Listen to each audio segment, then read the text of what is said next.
ముందుగల మనతులు వెలు ప్రేక్షకులందరికీ శుభోదయం. రోజుకు ఒకటన్నా వస్తుంది కిసోని వార్త. భార్యని భర్త చంపడమా, లేకపోతే భర్తని భార్య చంపడమా? ఎందుకు చంపుతారంటే మొత్తం గిదే సోకు, మొత్తం ముక్కుల సోకే పాడైంది. అంత వివాహేతర సంబంధాలు, అక్రమ సంబంధాలు ఇయే. అసలుకు మరి ఈ లోకం ఉంటుందా పోతా అర్థమవుతలేదు. కానీ మీకు అక్రమ సంబంధాలు ఉంటే పాడైపోను. అది సరే, ఈ చంపే బదులు వాళ్ళు ఇసిపేటి పత్తలే కూడా పోతే ఇంకెక్కడన్నా పడి వస్తారు కదా, పాడైపోను. ఉత్తపుణ్యానికి చంపితే అంటే ఈ చంపేస్తే అడ్డు తొలుగుతుంది, తర్వాత హాయిగా ఉండొచ్చు. ఏడ హాయిగా ఉంటారు, లొడపీసి కాడ హాయిగా ఉంటారు. పోలీసు వాళ్ళు ఏమైనా కళ్ళు మూసుకుని అనుకుంటారా? జర్రంత అనుమానం వస్తే ఏళ్ళు చూపిస్తే కొండ బాగుతారు పోలీసు వాళ్ళు. జర్రంత అనుమానం వస్తే వాళ్ళ దగ్గర ఆయమైన రూల్ గారు ఉంటుంది. దానికి కరెక్ట్ 2 నిమిషాలు పని చెప్తే మొత్తం ఏడికెళ్ళి ఆడికి మొత్తం బయటికి వస్తాయి. అంటే ఈ అంతా ఏమంటారు, ఈ మిడిమిడి జ్ఞానంతోడే కావచ్చు. చంపేస్తే అడ్డు తొలుగుతుంది అంతే. ఇక తర్వాత రాజలేక బతకొచ్చు. రాజలేక ఎన్నడూ బతుకు. ఒకళ్ళు చంపినమైతే ఎప్పటికున్నా నీ మనసులో గుబులు పుడుతూనే ఉంటుంది. ఇగో ఇదేది మహబూబాబాద్లో జరిగింది. ఈ మహబూబాబాద్లో అయ్యో రామచంద్ర చక్కదానంగా ఈయన వాళ్ళు మన హెల్త్ డిపార్ట్మెంట్లో చేస్తారంట.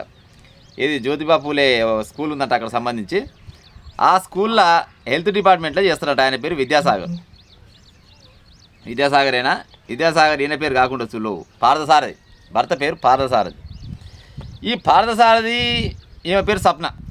వీళ్ళు పెళ్లి చేసుకురు, మంచిగా 2 పిల్లలు ఉన్నట్టు. ఈయననేమో మహబూబాబాద్లో ఉంటాడు, ఆమెనేమో భద్రాచలంలో ఉంటుంది. ఈయన ఉద్యోగరీత్యా ఈడ ఉంటాడు, ఆమె ఉద్యోగరీత్యా ఆమె ఆడ ఉంటుంది.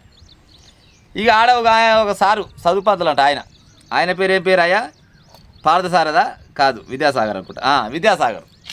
ఆ విద్యాసాగర్ అంటే ఆమెకు గత 9 ఏళ్ళుగా అక్రమ సంబంధం ఉందంట.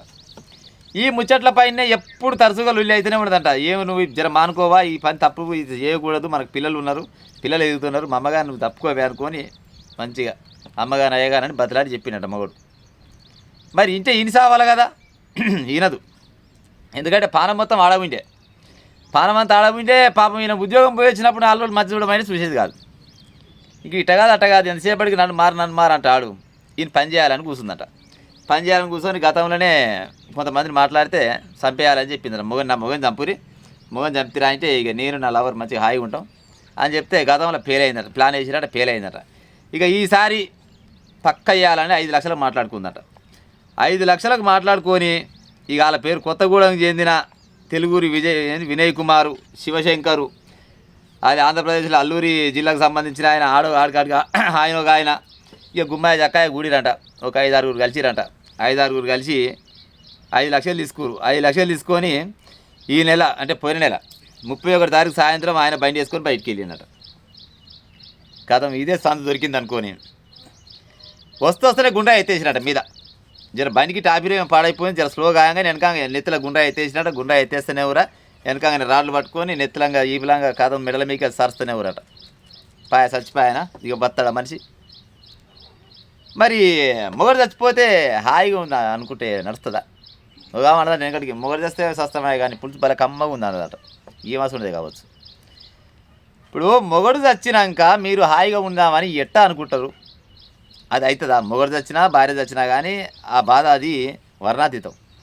మీరు క్షణిక ఆవేశంలా లవర్ని చూసుకొని, సరే అమ్మాయి అబ్బాయిని చూసుకోను, అబ్బాయి అమ్మాయిని చూసుకోను, ఇట్లా భార్యని పెళ్ళాన్ని మొగడు చంప ఇంకో గిసోటి కథలు పడుకుంటా చివరికి పోలీసులు కొని లోపడేసి కాడికి ఇయ్యర మ్యారేజ్ లవర్ని ఇద్దరిని అరుచుకునే సరికల్లా దొరికిరంట.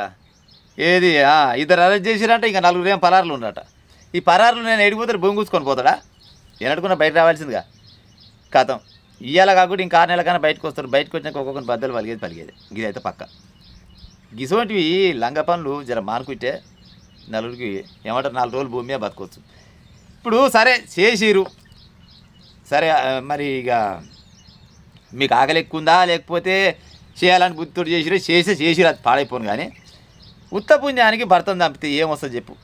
సరే అనుకో మాట చెప్పాలి. 4 పెద్ద మనుషులలో పోయి చెప్పి, అయ్యా ఇగో నీతో నాకు సంబంధం లేదు, నా అంతా నేను పోతున్నా, నేను ఎటన్నా పడిచేస్తా అంటే అదో లెక్క ఉంటుంది. కానీ నువ్వు హాయిగా బతకడం కోసం ఇంకో నీళ్ళు ముంచిపోతా అంటే ఎంతవరకు కరెక్ట్ అమ్మా? ఇది ఇంకొక అసలు వార్త వచ్చింది ప్రజలారా చూడు. ఇది అబద్ధం అయితే కాదు, ఆంధ్రప్రదేశ్ పేపర్లు వచ్చింది. ఇక ఉంటా మరి.